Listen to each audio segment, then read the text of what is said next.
Hey, what's going on, everybody? Schmoop here, back at it again. So I was doing some raids and stuff with buds, and they were talking about how they're running low on upgrade materials because we're into the season now. And I was like, I haven't done a video like this in a while. This is going to be more of like a straight through playthrough kind of video. But like, you can easily get sub 15-minute runs on the Whisper solo. If you eager edge, shatter skate, well skate, anything like that, you could probably get 10-minute or less runs done. Honestly, this is super easy in Edge of Fate. Like, I don't think it's been much easier. And I'm playing this as close to on par light level as I could get. I'm 302 in this, and it's at 300. So this is like right at light level for the best example I can show. And I'm just going to go through this real quick for anybody who doesn't know how to do this, or it's been a while and they're rusty, to show you. It is so easy to farm powerful stuff from this and to get like end game upgrade materials and whatnot, because, solo ops is a little tiring with Caldera and K1. So this is a nice little mix up, a nice little challenge if you're feeling a little stale. So I'm going through the normal way for those of you that are well inclined but just want to see a quick strat to defeat the end guy solo. You can skip to that. It'll be down below with timestamps. But for those of you returning or haven't done this in a while and need a refresher, I'm going to let this play out. I'll probably go quiet and let some chill music play until it gets to parts that I just want to talk about. So yeah, see you in a few.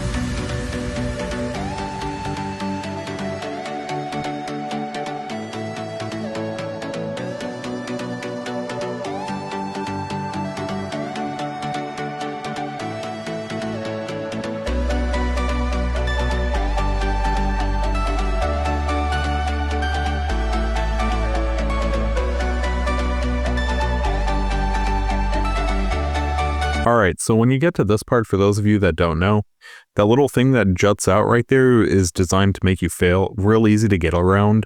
All you got to do is jump around, like do a wide jump or time it if you're on Hunter and you can't maneuver as well. That's it on that.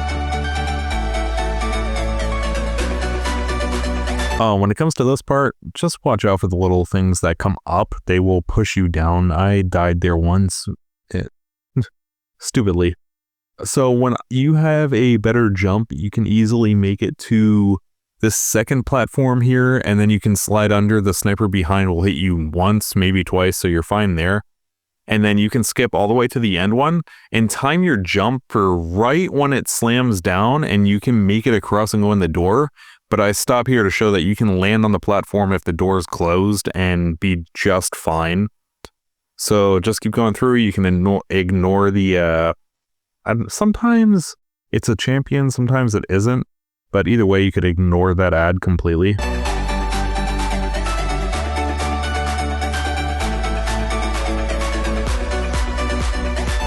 So yeah, just keep going the usual route, drop down, go around.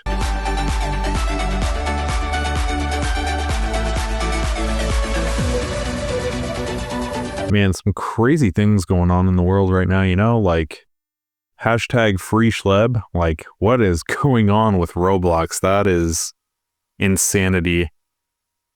I'm still blown away by that.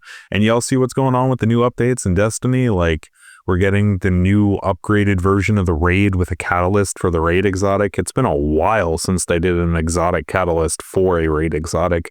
Pretty excited about that, not gonna lie. Alright, so here we are at the first room where you just have to kill all the mobs. It's pretty easy, you just gotta watch out for the champions. So I'm doing this on Warlock. It'll vary a little bit, but if you're on Prismatic, you still have Devour and ways of keeping your health up. You could do this on Solar Titan just as easily, honestly. So yeah, you don't have to destroy all the plates, but I destroy like 2 or 3 just so I have more breathing room. And with Tech Set and Outbreak, you're doing all the disorienting blows when you kill mobs and break shields. So helpful. It's like having a disorienting grenade, but on Outbreak, and also small Firefly, because it does like AoE damage when you kill a orange bar better or break a shield. It's so nice. So yeah, with Devour, you're basically invincible going through here. For those of you that haven't done it, super easy, super chill. The only thing, again, is the champions. That's why I have the SMG on. I do think auto rifles are better, but I just wanted to use the SMG because I haven't used it even during Solstice, honestly. Like, auto rifles, I feel, are just a little bit better. But anyway, yeah, just blast them down. Outbreak does all the work for you, as usual. Like, this is the expansion of Outbreak, I guess. Yeah, and again, like, if you die anywhere but the boss room, it really doesn't matter, but dying costs you time, obviously. So, like, if you're watching this, just take note of where the ads spawn. It's pretty simple, pretty easy. This guy is a pain in the butt, so I actually used a little tech I learned probably like a month ago. If you go to drop your well, right when that guy starts charging, your rift animation can actually stop the momentum of getting boot back. I've only done that like probably 10 times. Pretty proud that it happened during this video, not gonna lie. Weird flex, I know, but love it. So yeah, you got a non-stop here as well. I mean, there's a good amount of champions, but honestly, your loadout can vary in this. Like, the one I'm using is definitely not close to optimized, really. And that's kind of what I wanted to showcase. Like, this is an unoptimized run, and I still got a 14-minute run, and I wasn't going fast. You can easily solo this in like 10 minutes if you get everything down. And I just feel this is more rewarding, I want to say, than just normal solo ops, because you get the bonus chest, and it's just a nice little mix-up to throw in every now and then when you do a solo ops.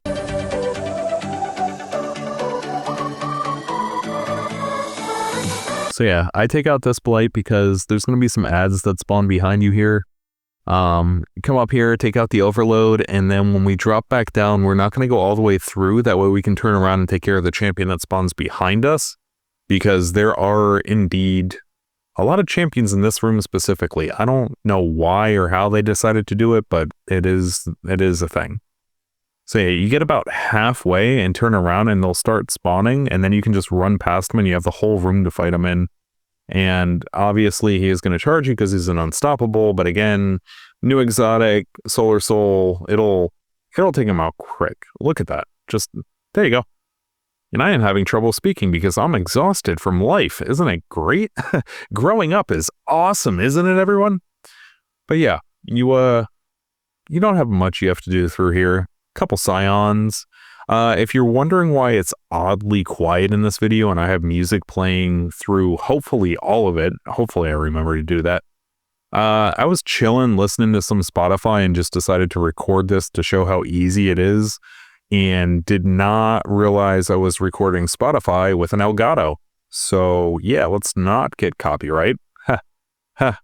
YouTube, don't hurt me, please. YouTube overlords, please don't hurt me. All right, here we are, final boss room. Drop a like, sub if you want to. It'd be really helpful to the channel. I appreciate all of you being here. If not, it's okay. Just chill, watch the video. It's all good here. So we're going to go ahead and take out all the phalanx. Watch out for the little death stickles, as we like to call them. Not great. They're more annoying than anything. They're slow. They don't do a lot of damage, but they kind of boop you around. It's not the best. So this is why I like Prismatic Warlock, because I almost have two supers with this Prismatic setup, but not entirely. I don't know how else to describe it than Prismatic on Warlock feels a lot better than Hunter and Titan. So yeah, I'll spawn in all three, and because I'm using Song of Flame with the ignitions, I can go ahead and kill most of the small trash mobs and ads, and still do a pretty good amount of damage to all three bosses at the same time with the chain explosions and the little Song of Flame bird that you throw out instead of your grenade. So once I get them completely like used up, I don't have any more of the super left, I come back to this back right part. When you're coming in, it's on your right hand side. And if you stand behind this little brick here, the boss has trouble hitting you. Like, he'll want to stomp you, but the block is in the way, so he'll kind of fail constantly. And then from there, you can just stand back here and pick off the rest. Keep in mind of all of the Minotaurs that are walking around, because they're going to try and go the long way around the right to come up behind you. You can see one flanking just off screen there. So get ready to pop your next prismatic or your next super or whatever you have for them. Just be ready to eat that up to take care of them because it's so annoying to die here. It's not worth it. But yeah, once you take care of the ones that are pushing you, you're kind of free to finish off the bosses, and then you can just go straight to the final boss. Because when this mission first dropped, they had a thing about mini bosses going directly into final bosses, and I like the flow better. I miss the way these old exotic missions went. But yeah. So here, all you got to do is take out the 2 wizards. And again, with Outbreak and Tech Set, that disorienting blast is so nice. They don't know what to do. They just run around like cowards, and you just destroy them. I'm having such a hard time speaking. My God. I'm going to leave all this in, though, so y'all can laugh at me. Spread a little love. But yeah, I'm just sitting at that same block, just whittling him down. You see his health is just disappearing. When you get pushed by the thrall, that's when I like to use my grenade to kind of get devoured back and just kind of take care of all of them at once. They will continuously keep spawning. They are annoying in that essence, but at the same time, they are free fodder to generate ammo, super, orbs, anything you need. So keep that in mind. You're always going to be pushed by them, but at the same time, you can use them however you want to gain whatever you need. Like here, I'm just using them to build a little super. And almost time to the boss. Speaking of, I almost die here twice, and that's because I am being overly risky. You should just go around the left side and you can just peek through the corner and take him down, but not me. I got shot once there. A second shot would have knocked me off the map, and you're going to see when I pop my Song of Flame here, I jump in the air like a moron. Do not do this. I almost go flying off the map yet again. But that's because I was just having fun. I wasn't intending for this to be a video. But again, I ran into people saying that, like, they don't know how to do this. And it is so easy to complete this Whisper mission. Like, nothing to it, honestly. And as you can see, it drops a lot of loot here, like Ascendant Shards and Prisms and all the good stuff. So for what I was using was a Yurtide Apex. You can also use the new Solar Assault Rifle because they both have that nice little new perk called Burning Ambition, the Ahab Char, that's what it is. But yeah, that's great for causing ignitions. I love it, and I'm going to release another video later showcasing that Ahab's actually better with Ambition than Yurtide because it causes ignitions faster. But anyway, here's the fragments. The first 3, like, I almost have to have on. The 4th one is a flex with this Facet of Defiance. You can put whatever you want there. It's all pretty standard stuff. Again, I'm not going to try and pronounce this because I have no clue, but it is a fun exotic to use that I'm using for fun now because we're far into the season. All of the mods are pretty standard, honestly. There's nothing crazy going on here with that.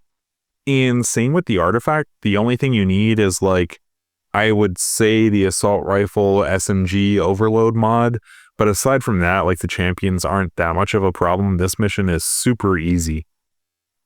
But yeah, hopefully it helps someone out there, and until next time, peace!